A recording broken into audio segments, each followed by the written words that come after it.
sorry for interrupting your evening, everybody, but Sylvia's given me 5 minutes just to have a chat about some of the work that I do at Many Tears. You all know about the thousands of dogs that Bill and Sylvia and all of their team rescue every year, and you're all a huge part of that as well, so we obviously are very grateful to you. My job on the yard, I'm the equine manager. I've also got a lovely member of staff. I'm not sure if she's here this evening, but I've got Sian as well, who works on the weekends. And I started working at Many Tears about 6 years ago, and I got given the fantastic project of Sylvia asked me to give her horses a happy, healthy life and to help as many people as I could, and that was the most brilliant goal to be given. So over the years, I've taught hundreds of private lessons, horse behaviour, round penning, clicker training. I've helped people with challenging behaviour, learning difficulties. I'm really glad I've got some company up here. I'm really pleased about this. But anyway, over the years, we've done a lot of work, we've helped a lot of people, we've given the horses a fantastic life, but there was always something missing. And then, in mid-September time, a tragedy hit our community when a young boy, who was just 14 years old, who was dealing with some horrific bullying, he ended his life. And it sent shockwaves through our community. And there was lots of talk that something had to be done, we had to do something, we had to make some kind of change. And the problem with saying that is people say it, but often something isn't done. So I felt it very deeply that we had to somehow make more of the yard and make something happen, make some changes happen. So that sparked initially the idea of doing a video to support anybody with any mental health challenges. This is a rescue coming in right now, ladies and gentlemen.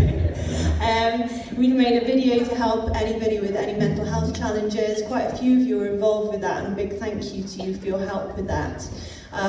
It also sparked the idea of me creating some new groups. So we created the Only Friends and Horses group, which Leah, Sylvia's daughter, takes full credit for that name, which is fantastic. We also started a home education group and a volunteers and junior coaches group, along with the private lessons. Don't worry, he's fine, nobody's looking. The Only Friends and Horses group was aimed at anybody dealing with loneliness or isolation in the community, and anyone struggling with any mental health challenges. Anybody who needed a bit of a spark in life and wanted to come out and make friends and learn about the horses.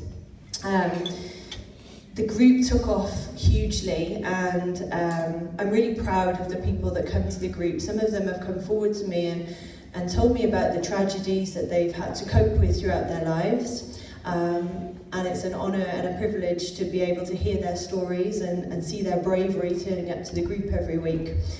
Their stories are obviously going to remain with me. I'm not going to share them, apart from two people who I know will want me to share.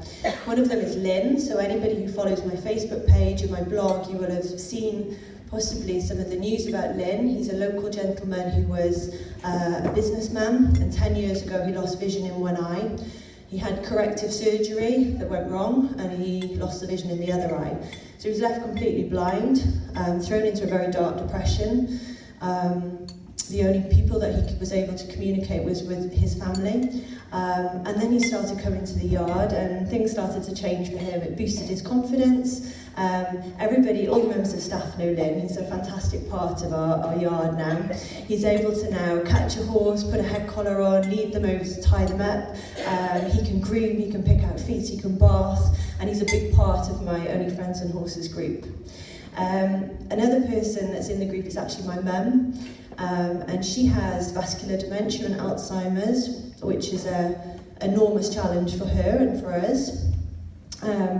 But the way the group supports my mum is just incredible. So if she gets confused and she walks away from the group, or she needs any support at all, they notice and they get in there and help her. And this group now has become a massive lifeline for all the members of the group, and it's growing all the time. Another couple of groups that I've got going on, one of them is a group for youngsters who are home educated. I've actually got two here today, Hetty and Will, I've seen knocking about somewhere.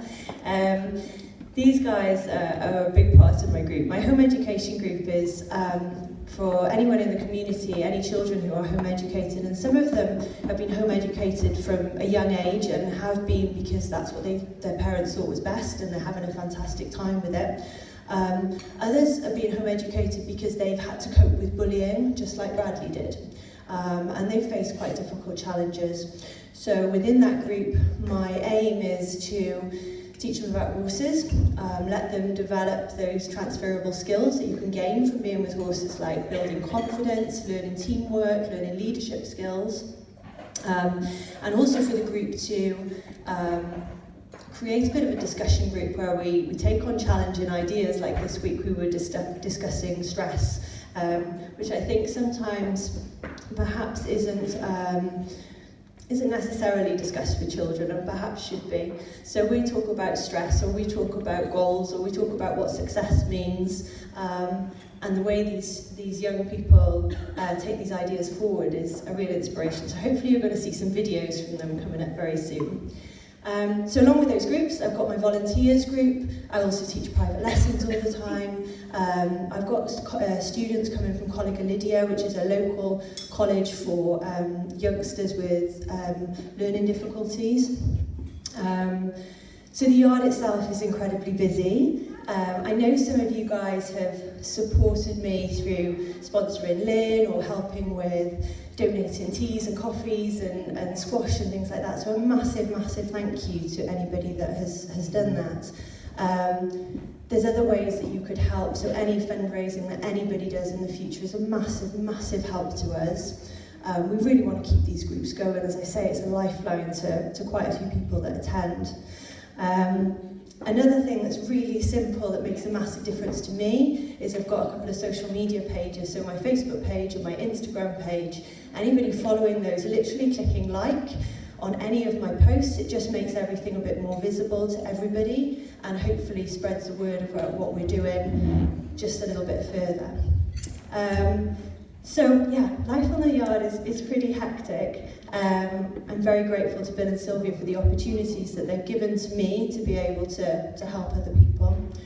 I'm going to finish there, I won't keep you all evening, you're going to get to dance very soon. If you don't mind, I know it's a party night, but I'm wondering if everybody would stand and if everybody would give a minute's silence for Bradley. So if everybody could stand for me, please.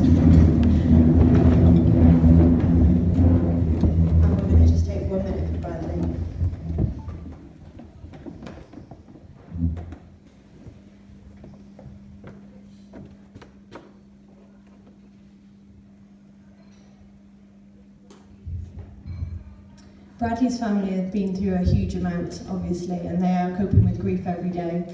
This is a party night and I'd like to send them some love and support, so can I please have a huge round of applause and we'll send some love out to Bradley's